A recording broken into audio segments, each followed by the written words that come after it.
Hi everyone, नमस्कार। आज के इस वीडियो में हम एक ऐसे पक्षी के बारे में बात करेंगे जिसको कभी भारत का राष्ट्रीय पक्षी बनाया जा रहा था और आज ये पक्षी विलुप्त होने के कगार पे है, या इंग्लिश में कहें तो एक्सटिंक्ट होने के वर्ज पे ये पक्षी आ चुका है। Yes, so I am going to talk about the great Indian bustard in this video. ठीक है, ग्रेट इंडियन बस्टर्ड जिसको कि हिंदी में सोन चिरैया भी बोलते हैं। पूर्वी उत्तर प्रदेश में दादी नानी अपनी पोती या नातिन को प्यार से सोन चिरैया बुलाती थी, लेकिन अब ये भी सच है कि सोन चिरैया हम सिर्फ उन्हीं लोगों के मुंह से सुन सकेंगे, क्योंकि अब ये जो पक्षी है, ये जो स्पीशी है, ये बिल्कुल खत्म होने के कगार पे है, विलुप्त होने के कगार पे है। इसकी संख्या सिर्फ कुछ 150 ही बची है। अभी राष्ट्र पक्षी बनने की कगार में सबसे आगे थी ये पक्षी और आज अपने अस्तित्व को अपने वजूद को ही लेकर संघर्ष करती दिख रही है। इसका वैज्ञानिक नाम आर्डियोटिस निग्रिसेप्स है, साइंटिफिक नेम इसका, और आईयूसीएन की जो रेड लिस्ट है उसने इसको क्रिटिकली एंडेंजर्ड घोषित किया है। और आईयूसीएन रेड लिस्ट के मुताबिक 1969 में ये इस पंक्षी की संख्या जो थी वो कुछ लगभग 1500 के करीब थी। आज की डेट में, आज की तारीख में ये सिर्फ 5 राज्यों में पाई जाती है और इसकी संख्या भारत में सिर्फ 150 लगभग रह गई है। विश्व में पाए जाने वाली सबसे बड़ी और सबसे वजनदार पक्षियों में से एक है ये। इसकी हाइट, इसकी ऊंचाई लगभग 1 मीटर है और इसका वजन 10 से 15 किलोग्राम का है। आकार में बड़े होने के कारण और भारी शरीर होने के कारण ये उड़ तो सकती है, लेकिन उतने फुर्तीले तरीके से ये नहीं उड़ सकती। बिजली का तार सामने आने पे ये बाकी पंक्षियों की तरह अपना बचाव नहीं कर सकते हैं, क्योंकि इनका वजन इतना ज्यादा होता है कि इन्हें बड़ी मुश्किल होती है कि ये अपना रास्ता वहीं से बदलें और तार में टकराने से खुद को बचा लें।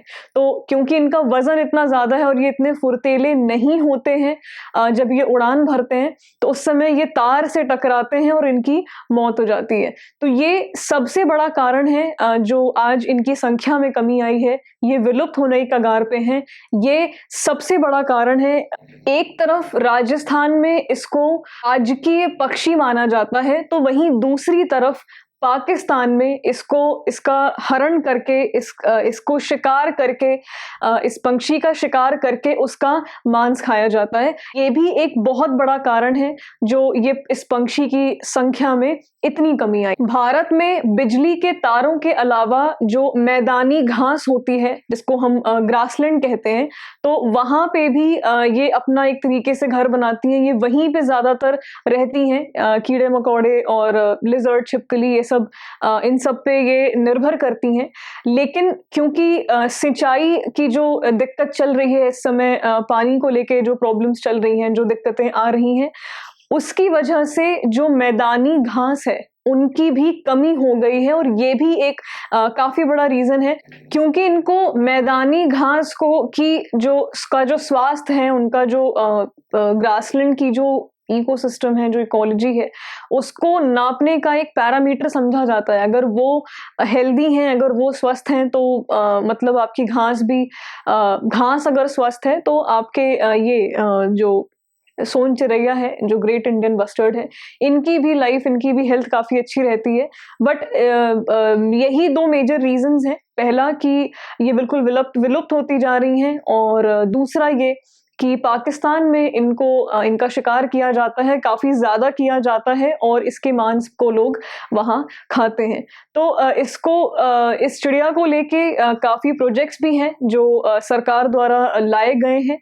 अभी हम आगे इस वीडियो में बात करेंगे। अलग अलग कन्वेंशंस जो हैं, अलग अलग ऑर्गेनाइजेशंस जो हैं, उन्होंने कई स्टेटस दिया है, जो प्रोटेक्शन स्टेटस हम देते हैं स्पीशीज को जो कि एंडेंजर्ड की लिस्ट में होती हैं या थ्रेटन की लिस्ट में होती हैं। इसके बारे में आज हम इस वीडियो में बात करेंगे और थोड़ी सी डिटेल में जाने की कोशिश करेंगे कि क्या है ये पंक्षी और किस तरीके से इसका प्रोटेक्शन स्टेटस रखा गया है, कौन कौन से प्रोजेक्ट्स हैं और हाल फिलहाल में जो सुप्रीम कोर्ट है उनके जो चीफ जस्टिस हैं तो सीजेआई ने क्या कहा इस पक्षी के बारे में हम वो देखते हैं। So, hearing a plea, the Supreme Court, Honorable CJI, and along with his judges bench, he suggested and he said कि we had the Project Tiger and why is it not possible to have a Project Great Indian Bustard on the same line?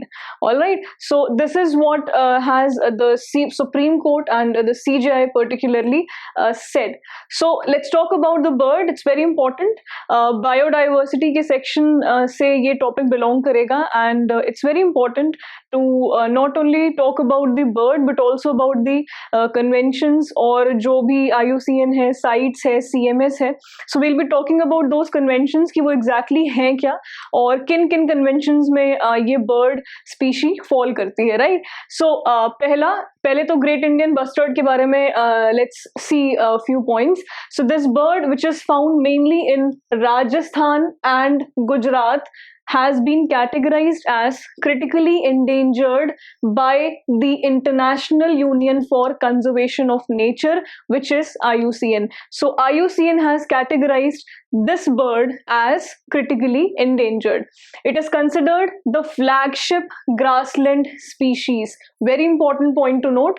Flagship grassland species consider किया जाता है ये which represents the health of the grassland ecosystem. Right, its population is confined mostly to Rajasthan and Gujarat. Small population occur in Maharashtra, Karnataka and Andhra Pradesh. तो majorly जो India में population Great Indian Bustard की पाई जाती है वो राजस्थान और गुजरात में मिलती है. While the GIB's historic range included much of Indian subcontinent, it has shrunk to just 10% of that. तो इसकी population इस level पर decline हो रही है कि the population range has shrunk to the 10% of कितना वो उस समय होती थी जब Indian historic range की अगर हम बात करते हैं तो उस समय की जो population थी और आज की जो population है that has shrunk to 10% of that. Among the heaviest birds with flight, it's the heaviest bird with flight. GIBs prefer grasslands as habitats, right? The terrestrial birds spent most of their time on the ground feeding on insects, lizards, grass seeds, etc. So heaviest हैं ये थोड़े भारी होते हैं, इनका वजन ज़्यादा है, तो ये they prefer mostly on being on grassland rather than flying, right? And they ये terrestrial bird हैं और ये ज़्यादातर time ground पे ही spend करती हैं insects को, lizards को feed करते हुए. So GIBs are considered the flagship bird, हमने अभी देखा, and hence barometer of the health of grassland ecosystem, right? So these are considered the barometer of the health of grassland ecosystem. Very important point to note. Now let's talk about the protection status of this bird. What is the protection status of the Great Indian Bustard? So IUCN हमने अभी देखा, IUCN which is International Union for Conservation of Nature, उसकी जो red list है, it's very famous red list. We'll talk about these conventions in detail also in this video only. So IUCN red list has marked this bird as critically endangered. Then Convention on International Trade in Endangered Species of Wild Fauna and Flora. So CITES, short form इसका sites है, sites बोला जाता है, उसने इसको appendix 1 के criteria में रखा है. कई अपेंडिसेस हैं इन कन्वेंशंस के, we'll talk about those as well. Next is CMS which is Convention on Migratory Species. This has also kept this bird in the appendix 1. Then Wildlife Protection Act 1972 has given the criteria of Schedule 1. तो Schedule 1 में इस bird को रखा गया है. So now let's talk about the IUCN first. So IUCN is a membership union right? It's a membership union and it is very unique when it comes to its composition. तो इसके जो composition है, जो various organisations हैं IUCN के जो members हैं, उनके कॉम्पोजिशन की वजह से IUCN is very unique. Now why I am saying that is because any such organization is either mostly a government organization or it's private. But here what the IUCN composition consists of is it is composed of both the government and civil society organizations. Right now it is created in 1948 and it is the Global Authority on Status of the Natural World. So also along with giving the status to the natural world, since it is the global authority, it also gives the measures how to protect any such species, right? तो ये measure भी देता है and also the status of the natural world. So where is it headquartered? It is headquartered in Switzerland, right? Now, red list of threatened species. Red list of threatened species is the most important, most exhaustive list of the species which are into the threatened criteria. It is the world's most comprehensive inventory of the global conservation status of plant and animal species. So it is the most comprehensive inventory, most comprehensive list of threatened species of world's flora and fauna. Right now, what are the criteria and how are the risks being assessed? Let's talk about this. So it uses a set of quantitative criteria to evaluate the extinction risk of any species. तो एक quantitative criteria होता है इनका जिसपे ये evaluate करते हैं कि extinction risk जो है किसी species का वो कितना है. These criteria are as relevant to most species and all regions of the world. तो ये criteria almost हर species, plant या animal सबके लिए relevant होती है.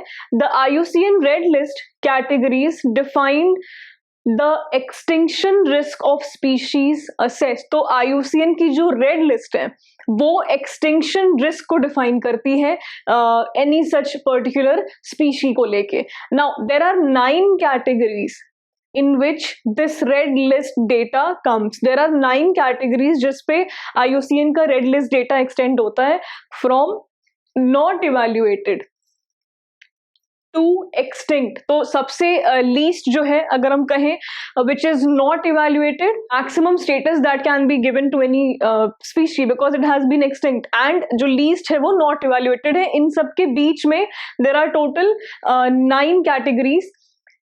So first is not evaluated, then critically endangered, then endangered, then vulnerable and extinct. So critically endangered, and vulnerable are considered to be threatened with extinction. So critically endangered and vulnerable, these 3 categories are considered to be threatened with extinction. इन पे extinct होने का, विलुप्त होने का डर है, खतरा है, right? It is recognized as most authoritative guide to the status of biological diversity. It is also a key indicator for your sustainable development goals and Aichi targets, right? तो key indicator है, SDG को लेके भी काफी बड़ा key indicator है ये. Now let's talk about CITES. ठीक है, तो CITES is an international agreement between governments. It's an international agreement between various governments. 184 parties हैं इस convention में, they are present, and it ensures that international trade in wild animal and plant does not threaten the survival of the species. Right, so it makes sure that the international trade in any wild animal and plant does not threaten the survival of such species. The convention entered into force in 1975 and India became the 25th party. Very important point to note, India became the 25th party, a state that voluntarily agrees to be bound by the convention in 1976. States that have agreed to be bound by their convention are known as parties. तो जो states जो government agree करते हैं कि हम sites के convention को voluntarily bound कर रहे हैं, we are agreeing to bound by the convention, those governments, those states are known as parties. तो और ये parties conferences में मिलती हैं, उसीलिए उनको conference of parties कहा जाता है, जहां पे various measures, problems, issues discuss किए जाते हैं, राइट. तो COP is your conference of parties. तो पार्टीज बेसिकली अलग अलग स्टेट्स की गवर्नमेंट होती हैं जो those governments which are voluntarily agreeing to bind by the convention. Now, CITES is legally binding on the parties. It's a very important point to note. CITES is legally binding on the parties. All right. All import, export, and re-export of species covered under CITES must be authorized through a permit system. तो किसी भी तरीके का import, export या री export अगर हो रहा है इन वाइल्ड प्लांट एनिमल्स को लेके, it has to be authorised through a permit system. Without it you won't be allowed. All right. Import, export and re export के लिए आपको एक प्रॉपर परमिट सिस्टम से जो है ऑथोराइजेशन लेना पड़ेगा.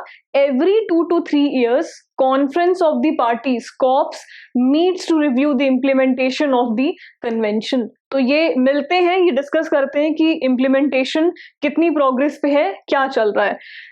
Now there are 3 appendices in CITES, Appendix 1, 2 and 3, जिसपे ये अपने स्पीशीज को, प्लांट एंड एनिमल स्पीशीज को ये कैटेगराइज करते हैं इन अपेंडिक्स 1, 2 and 3. तो let's talk about it. Appendix 1 lists the species that are most endangered. ठीक है. जो सबसे ज्यादा endangered है among the CITES listed animals and plants, तो अपेंडिक्स 1 में most endangered species को लिस्ट किया जाता है. एग्जाम्पल इसके हैं gorillas, C turtles, moist lady slipper orchids, giant pandas, and they are threatened with extinction, and CITES prohibits the international trade completely. तो CITES जो है इंटरनेशनल ट्रेड इन स्पीशीज का कंप्लीटली प्रोहिबिट करता है in specimens of the species, except only one condition is when the purpose of import is not commercial. If the purpose of import is not commercial, if it is for any research purpose, any education purpose, scientific research को लेके, only then in that scenario your import is allowed. Otherwise import is completely prohibited of the species of Appendix 1. Appendix 2 के बारे में बात करते हैं. Appendix 2 lists the species that are not necessarily now threatened with extinction, but they may become so unless trade is closely controlled. तो ऐसी species जो इस वक्त जिन पे विलुप्त होने का डर नहीं है, extinct होने का डर नहीं है, but in near future अगर इन पे trade कंट्रोल नहीं किया गया, they can fall into the criteria of being extinct. Right. तो अपेंडिक्स 2 वो स्पीशीज हैं. Most CITES species are listed in this appendix. ज्यादातर जो साइट्स की स्पीशी लिस्ट हुई हैं वो अपेंडिक्स 2 में ही फॉल करती हैं, including American ginseng, pedal fish, Lions, American alligators, mahogany and many corals. तो मोस्टली स्पीशीज जो है वो अपेंडिक्स 2 में ही फॉल करती हैं साइट्स की क्राइटेरिया में. अपेंडिक्स 3 के बारे में बात करते हैं. It's a list of species that are included at the request of a party that already regulates trade in the species. तो अपेंडिक्स 3 में ऐसी स्पीशीज लिस्ट डाउन की गई हैं जो कि किसी पार्टी के रिक्वेस्ट करने पे, कोई पार्टी है, कोई कंट्री है, मतलब कोई स्टेट है जो कॉप की पार्टी होती है, साइट्स की जो पार्टी है, किसी पार्टी ने रेगुलेट किया है उस पर्टिकुलर स्पीशी के ट्रेड को, and they are requesting that the cooperation of other countries is required for the regulation of trade of such species, right? तो ऐसी पार्टी जो कि रिक्वेस्ट कर रही है कि XYZ species needs to be trade controlled and it needs to be cooperated with other parties as well, तो इन species को हम अपेंडिक्स 3 में डालेंगे इलीगल एक्सप्लॉयटेशन से बचाने के लिए या उनके अनसस्टेनेबल लिविंग के लिए, इन सारी चीजों से बचाने के लिए, ठीक है। Now, examples of Appendix 3 include map turtles, walruses, Cape stag beetles. International trade in specimens of species listed in this appendix is allowed only on presentation of appropriate permits or certificates. तो इन species का जो Appendix 3 में present है, international trade is only possible when you provide any sort of appropriate permit or certificate. Otherwise, trade is completely prohibited. So species may be added to or removed from Appendix 1 and 2 or moved between them only by the conference of parties. तो Appendix 1 और Appendix 2 के अंदर अगर आप species को add कर रहे हैं या remove कर रहे हैं, that can only be done by the COPs, मतलब the parties, ठीक है। तो conference of parties में ये discussions होंगे and only then only Appendix 1 and 2 की जो species हैं उनका addition या removal तभी हो सकता है। Now let's talk about the Convention of Migratory Species of Wild Animals, ठीक है। तो Migratory Species of Wild Animals CMS के बारे में let's talk, जिसने Appendix 1 में Great Indian Bustard को categorize किया है। So CMS is also known as Bonn Convention. It is the only convention that deals with taking or harvesting of species from the wild. It currently protects 173 migratory species from across the globe, right? Enforcement year जो है इसका वो है 1983। तो ये convention enforce हुआ है 1 November 1983 को। The secretariat that administers the convention was established in 1984 and parties कितनी है? So as of 1 November 2019 there were 130 parties to the convention, 129 countries plus European union, और मालदीव्स जो है वो लेटेस्ट जो है उसने ज्वाइन किया था इस कन्वेंशन को। अब इसमें स्पीशीज कौन कौन सी कवर हो रही हैं, वो किस किस लिस्ट में है? तो अपेंडिक्स 1, 2 and 3 इसमें भी है। अपेंडिक्स 1 लिस्ट करता है उन माइग्रेटरी स्पीशीज को जो कि एंडेंजर्ड है या थ्रेटेंड है एक्सटिंक्शन से, तो स्पीशीज विच आर एंडेंजर्ड और threatened with extinction, right. Appendix 2 list करता है उन माइग्रेटरी स्पीशीज को जिनके पास एक अनफेवरेबल कंजर्वेशन स्टेटस है या which require international agreements for their conservation and management. तो ऐसी स्पीशीज जिनके पास अनफेवरेबल कंजर्वेशन स्टेटस है and which require international agreements उनके कंजर्वेशन और मैनेजमेंट के लिए। Now what exactly is migratory species? So migratory species basically होते क्या है? So they are the one that cyclically and predictably crosses one or more national jurisdictional boundaries due to factors like food, temperature, shelter, etc. Right तो migratory species वो species हैं जो कि cyclically या predictably, मतलब वो या तो साइकिल में, मतलब सीजनल साइकिल होता है, वेदर साइकिल होता है, उन साइकिल्स में they travel to various national jurisdictional boundaries and they migrate. The reason being weather, या तो कोल्ड टेम्परेचर, हॉट टेम्परेचर, किसी भी रीजन की वजह से दे माइग्रेट। तो साइक्लिकली या प्रेडिक्टेबली जो क्रॉस करते हैं। चलिए, and lastly let's talk about the wild life protection act of 1972. So this act was enacted for the protection of plant and animal species. It extends to the whole of India except the state of Jammu and Kashmir, right? इसके features हैं wild life protection act के। Let's have a look. तो पहला है prohibition of hunting. तो ये जो act है ये किसी भी तरीके की हंटिंग को प्रोहिबिट करता है, किसी भी वाइल्ड एनिमल की हंटिंग को प्रोहिबिट करता है जो कि इसके शेड्यूल 1, 2, 3, 4 में प्रेजेंट होते हैं, राइट। एक्सेप्शन भी है इसमें। Any wild animal listed under these schedules, अगर कोई ऐसा वाइल्ड एनिमल जो कि शेड्यूल 1, 2, 3 या 4 में लिस्ट डाउन किया गया है, उसको मारा जा सकता है सिर्फ एक कंडीशन में अगर आप परमिशन लेते हैं chief wild life warden of the state से, इन 2 कंडीशंस आपको परमिशंस ग्रांट होंगी। पहला, if it becomes dangerous to human life और to property including standing crops on any land, if that wild animal species is being a dangerous threat for human और property का मतलब है standing crop, ठीक है। तो वो कंडीशन है जहां पे आपको परमिशन ग्रांट की जा सकती है चीफ वाइल्ड लाइफ वार्डन के द्वारा। और दूसरा, इट इज डिसेबल्ड और suffering from a disease that is beyond recovery. तो if the wild animal is suffering from any such disease which is beyond recovery, in that case also it can be killed. So these are the 2 conditions जहां पे आप prohibited नहीं है किल करने के लिए। Another feature of this very act is prohibition of cutting or uprooting specified plants. तो it prohibits uprooting, damaging, collecting या possession of any such species या selling of any such specified plant from any forest land or any protected area. किसी भी forest land से या किसी भी protected area से you can't collect, possess, sell और कट और uproot any such plant species. Exception again, chief wild life warden से आपको एक्सेप्शन लिया जा सकता है।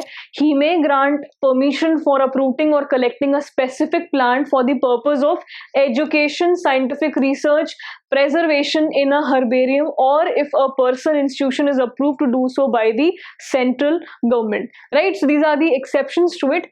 Another feature is declaration and protection of wildlife sanctuaries and national park. Wildlife sanctuaries को या नेशनल पार्क को डिक्लेयर करता है, प्रोटेक्ट करता है। तो the central government can constitute any area as a sanctuary provided the area is of adequate ecological, formal, floral, geomorphological, natural or zoological significance, right? The government can also declare an area including an area within a sanctuary as a national park. तो एक sanctuary के अंदर में ही government किसी area को national park declare कर सकती है। So this is what has been mentioned in the Wildlife Protection Act.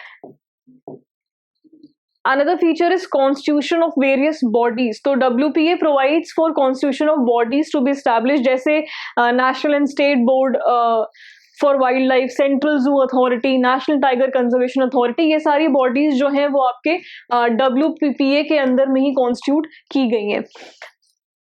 Another point is government property, मतलब hunted wild animals other than vermin, animal articles or meat of a wild animal or ivory imported into India and an article made from such ivory shall be considered as the property of the government. तो vermin के अलावा अगर ऐसी कोई hunted animal है तो वो property government की कंसिडर की जाए। तो वर्मिन क्या होते हैं? बेसिकली वर्मिन आर दो small animals that carry disease in themselves and they can destroy other animals और प्लांट्स। तो वर्मिन ऐसे स्मॉल स्पीशीज होते हैं, एनिमल्स होते हैं, छोटे जानवर होते हैं जिनके अंदर बीमारी होती है और वो बाकी दूसरे जानवरों को या पेड़ पौधों को नुकसान पहुंचा सकते हैं। तो वर्मिन ये होता है। तो apart from vermin any such animal, any such hunted wild animal या आर्टिकल या मीट या आइवरी, तो ऐसे कोई भी आर्टिकल अगर है तो वो प्रॉपर्टी गवर्नमेंट की कंसिडर की जाएगी अगर उनको इंपोर्ट किया जा रहा है, राइट। चलिए, तो WPA wild life protection act की शेड्यूल्स के बारे में बात करते हैं। There are 6 schedules in wild life protection act. 6 schedule हैं, एक एक करके समझिए सबको। पहला जो है first schedule, it covers endangered species that needs rigorous protections. The species are granted protection from poaching, killing, trading etcetera. तो जो ऐसी species that needs rigorous protection जो कि एंडेंजर्ड हैं वो आती हैं शेड्यूल 1 की कैटेगरी में। A person is liable to the harshest penalties for violation of the law under this schedule, जैसे blackbuck, Bengal tiger, clouded leopard etcetera. ठीक है, तो हार्श पेनाल्टीज आप पे लग सकती हैं अगर आप वायलेट करते हो इस लॉ को।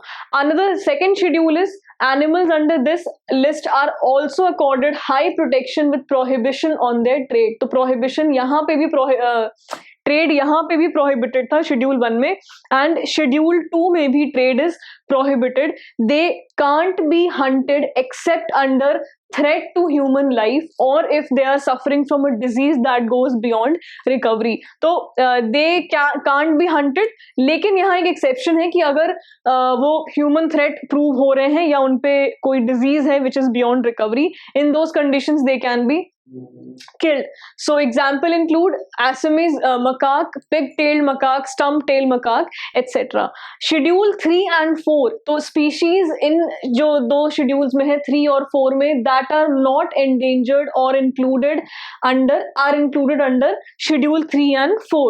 तो ऐसी species जो कि endangered की criteria में as of now nahi hai, they are included in schedule 3 and 4, and this includes protected species with hunting prohibited, but penalty for any violation is less as compared to the first two species. तो इस case में schedule 3-4 के case में penalty कम है, मतलब उसका extent जो है पेनाल्टी का वो थोड़ा सा कम है कंपेयर टू बाकी दो शेड्यूल में. एग्जाम्पल इसका स्पॉटेड डियर, चितल, हाइना या nilgai. Now schedule 5 contains animals that are considered vermin. ठीक है, तो vermin जो है वो शेड्यूल 5 में आते हैं. vermin अभी हमने समझा था, small wild animals that carry disease and destroy plants and food, right?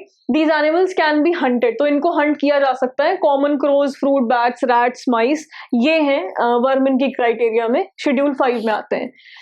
Lastly, schedule 6 provides for regulation in cultivation of a specified plants and restricts its possession, sale and transportation. तो ऐसे wild plants या specified plants जिनका की cultivation regulated होता है लेकिन possession, sale और transportation restricted है, वो schedule 6 में आते हैं. Both cultivation and trade of specified plants can only be carried out with prior permission of competent authority. For example, Bedome's cycad, which is native to India, blue vanda, which is blue orchid, red orchid या pitcher plant. तो cultivation और trade दोनों ही हो सकता है, but सिर्फ तभी हो सकता है जब आपके पास prior permission है उसको करने के लिए. चलिए तो वापस आते हैं ग्रेट इंडियन बस्टर्ड पे. And why the bird is an endangered species, what has made, what are the reason behind this bird being endangered? So why the great Indian bustard is in the criteria of being endangered? ये endangered क्यों है? What are the main reasons? So amongst the biggest threats to the GIBs are overhead power transmission lines. जो power lines जा रही हैं, तार जा रहे हैं बिजली के, वो हैं. Due to their poor frontal vision, इनका जो front vision है वो काफी कमजोर होता है. The birds can't spot the power lines from a distance and are too heavy to change course when close. तो बेसिकली होता क्या है, जब ये अपने फ्लाईवे पे होते हैं, जब ये उड़ रहे होते हैं, क्योंकि इनका विजन, इनकी जो मतलब आंखें होती हैं, जो दृष्टि होती है वो काफी कमजोर होती है, पुअर होती है, नेचुरली पुअर होती है.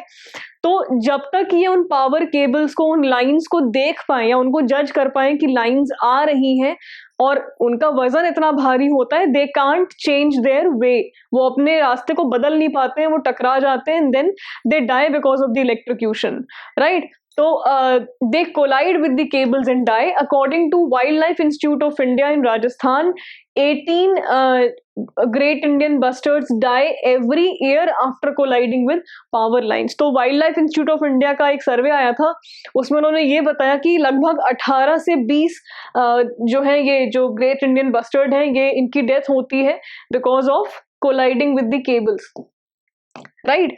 तो सुप्रीम कोर्ट ने इसके पहले ग्रेट इंडियन बस्टर्ड से रिलेटेड कुछ डिसीजंस दिए थे, कुछ ऑर्डर निकाले थे. उनमें से पहला ये था जो कि अप्रैल 2021 में आया था.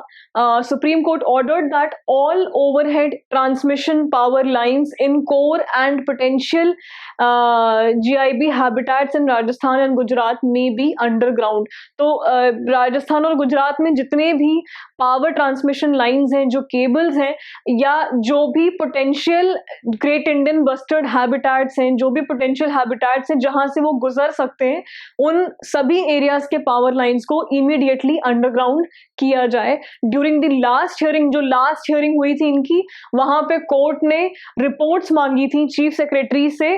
किसकी चीफ सेक्रेटरी से? गुजरात और राजस्थान स्टेट के चीफ सेक्रेटरी से रिपोर्ट मांगी थी कि जो बर्ड डाइवर्टर्स लगने थे, इंस्टॉलेशन ऑफ बर्ड डाइवर्टर्स, उसकी रिपोर्टिंग कितनी हुई है, क्या हुई है। बर्ड डाइवर्टर्स बेसिकली रिफ्लेक्टर जैसे एक स्ट्रक्चर होता है जो कि पावर केबल पे लगाया जाता है। तो they are the reflector like structure which are hung on the power cables. तो उससे क्या होगा कि they will be diverted, they will see दूर से ही कि हाँ there is something in which we can collide, so they will change their way, they will change their flyway. तो during the last hearing court ने इन reports को chief secretary से लिया था, and it also asked them to assess the length of transmission lines that need to go underground. So apart from the reports on installation of bird diverters, the court also asked them to assess the length of transmission lines that need to go underground. Right? तो अभी तक यही last hearing में ये सारी चीजें चली थी।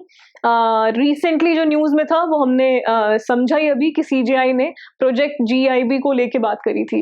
अब इंडिया का जो मेजर कंसर्न है वो क्या है? तो जैसे कि Rajasthan shares the border with Pakistan, and Pakistan is very much into the gun toting poaching of the GIB. ठीक है, तो वो काफी हंटिंग और पोचिंग करते हैं इस स्पीशी की। This is the main concern as Rajasthan shares the international border with Pakistan's Sindh and Punjab provinces. The birds will become an easy prey for the gun-toting poachers there, and the hunting of rare bird will not only drastically reduce India's GIB population, but will also affect the desert ecosystem because grassland को लेके इस bird को एक barometer consider किया जाता है, right? तो this is the main concern of India. कुछ गवर्नमेंट इनिशिएटिव्स हैं जो इस बर्ड स्पीशी के लिए हैं। It is kept under species recovery programme under integrated development of wild life habitats of ministry of environment, forest and climate change. तो पहला तो यही है, रिकवरी प्रोग्राम में डाला गया है। Second is MoEFCC has also launched a programme called habitat improvement and conservation breeding of great Indian bustard and integral approach. तो बेसिकली ग्रेट इंडियन बस्टर्ड के लिए ही एक हैबिटेट इम्प्रूवमेंट प्रोग्राम लॉन्च किया है MoEFCC ने। Objective of the programme is to build up a captive population of great Indian bustards and to release the chicks in the wild for increasing the population. तो basically population building को लेके ये programme बनाया गया है, right?